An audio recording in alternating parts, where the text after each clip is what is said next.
মুর্শিদাবাদ জেলার ভারত বাংলাদেশ আন্তর্জাতিক সীমান্ত লাগোয়া সাগরপাড়া থানার সেই সাগরপাড়া থানার রমাকান্তপুর এলাকার একটি বাঁশবাগানে গোপন সূত্রে খবর পেয়ে থানার ভারপ্রাপ্ত আধিকারিক ও তার পুলিশ দল যায় এবং সেখানে দেখে একটি লাইলন ব্যাগ ভর্তি তাজা সকেট বোমা মজুত করা রয়েছে।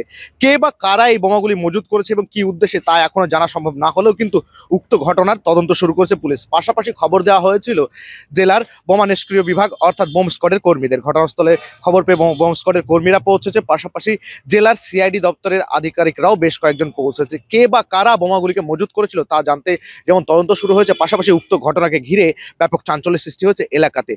বোমা মজুত আর তাতেই আতঙ্কের সৃষ্টি, বোমা উদ্ধারেই আতঙ্ক, রীতিমতো আতঙ্ক ছড়িয়েছে এলাকায়। ঘটনাকে ঘিরে ব্যাপক টহলদারি চলছে পুলিশের, পাশাপাশি উদ্ধার হওয়া বোমাগুলিকে নিষ্ক্রিয় করা হয়েছে। আর তার চিত্র ধরা পড়লো আমাদের ক্যামেরাতে। আজকে সকালবেলায় আমরা ফজরের নামাজ পড়তে আসলাম। নামাজ পড়ে শুনছি যে আমাদের এখানে একজনকে ধরে নিয়ে গেছে, অ্যারেস্ট করেছে এবং তার বাড়িতে বোম রাখা আছে ব্যাগে নাকি, তাই শুনলাম। কিন্তু আমি নিজে ওটা দেখিনি বোমগুলা, তো শুনলাম না বোম আছে, পরস্পর মুখে সবার কাছেই শুনতে পেলাম। কোথায় ছিল? তাতে সাগরপাড়া থানায় এসে পাহারাও দিয়ে বসেছিল, সাগরপাড়া থানার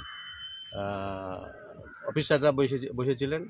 তারপরে আমরা বাড়ি গেলাম, বাড়ি গিয়ে তারপরে তো শুনলাম তারপরে তো আবার জোহরের নামাজ পড়ে পরে বোম স্কোয়াড গাড়ি আসলো। গাড়ির থেকে এসে ওনারা সেই বোমগুলোকে নিষ্ক্রিয় করার জন্য গর্ত খুঁড়ে সেই গর্তে আবার রেখে রাখার পরে সে বোমগুলোকে নিষ্ক্রিয় করা হলো। আচ্ছা, কোথায় ছিল বোমগুলা? কোথায় ছিল প্রথমত শুনলাম বাড়ির মধ্যে ছিল, কিন্তু আমরা তার পরবর্তী আমি নিজে চোখে দেখিনি কোথায় কোন জায়গায় রাখা ছিল।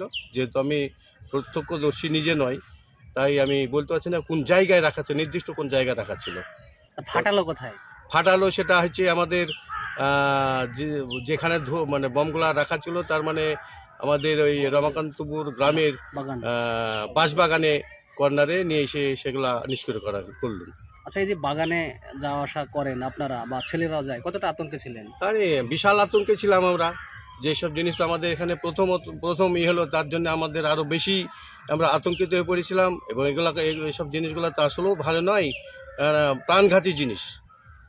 সামনে তো লোকসভা হাঙ্গামা করার জন্য রেখেছে বলে আপনার মনে হচ্ছে নাকি? এটা আমাদের এখনো তো লোকসভা ভোটের দেরি আছে, যদিও 24 সাল পড়ে গিয়েছে, তো লোকসভা ভোট হতে দিয়ে আছে। আমাদের এগুলা লোকসভার ভোটের কোনো রিয়াকশন এখানে না, আমাদের এগুলা নিয়ে পড়ে না।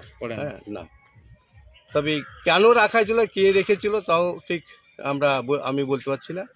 আচ্ছা, তো ফাটানোর পর আতঙ্ক কি এখনো আছে না কেটেছে?